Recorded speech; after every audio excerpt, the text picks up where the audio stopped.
Vàជំរាបសួរពុកម៉ែបងប្អូនក្នុងបណ្ដាញសង្គម Facebook យើងទាំងអស់បងបាទហ្នឹងហើយថ្ងៃនេះផងដែរគឺថ្ងៃសៅរ៍បាទសម្រាប់ពីការងារថ្ងៃសៅរ៍ក៏ឆ្លៀតដើរមើលដំណាំជុំវិញផ្ទះបន្តិចបងប្អូនហ្នឹងហើយឃើញថាយើងដើរមើលទៅឃើញមានខ្នុរមានផ្កាមានក្តឹបហើយខ្លះក៏ធំអញ្ចឹងណាមានធំមានខ្លះក៏គិតថាទុំបែបព្រោះដើរមកស្រាប់ក៏អូបបាទបងប្អូនក៏អូបណាឥឡូវយកក្បិតយកមកពុះសាក់មើលតែមើលថាតើសាច់មិនវិញហើយខ្នុរដែលខ្ញុំដាំនៅតាមភូមិនេះគឺអត់មានកែដាក់គីមីឬក៏មិនមែនទិញគេផ្សំមែកអីទេគឺយើងទិញក្របពីផ្សារយកមកហូបហើយ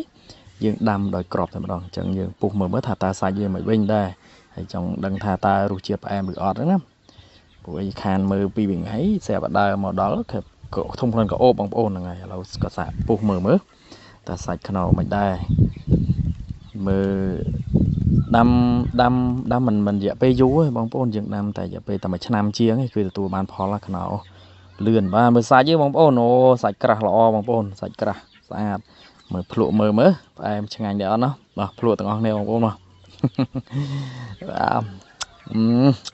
ផ្អែមឆ្ងាញ់បងប្អូនផ្អែមឆ្ងាញ់ឆ្ងាញ់ផ្អែមឆ្ងាញ់មែនបាទហើយយកកធ្ងន់បងប្អូនធំផ្លែធំបាទធ្ងន់ធំមកតុងប្រហែលជាជិត10គីឡូហើយបាទមើលទៅខ្នុរមួយនេះបាទផ្លែធំដែរហើយអញ្ចឹងក៏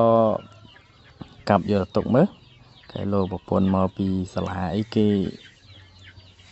ហេវអីបន្ទាប់ពីបាយថ្ងៃត្រង់ហើយបានផ្អែមលេងមាត់បាទបងប្អូនមើលខ្នុរគឺដាំយើងផ្លែច្រើនអញ្ចឹងប៉ុន្តែគាត់ថាយើងទុកផ្លែច្រើនពេកអត់កើតទេណាបងប្អូនខ្នុរអញ្ចឹងយើងទុកតែល្មមបន្ទោះវាក្តឹបច្រើនបាទហ្នឹងខ្ញុំកាត់ចោលអស់ច្រើននេះកាត់ផ្លែចោល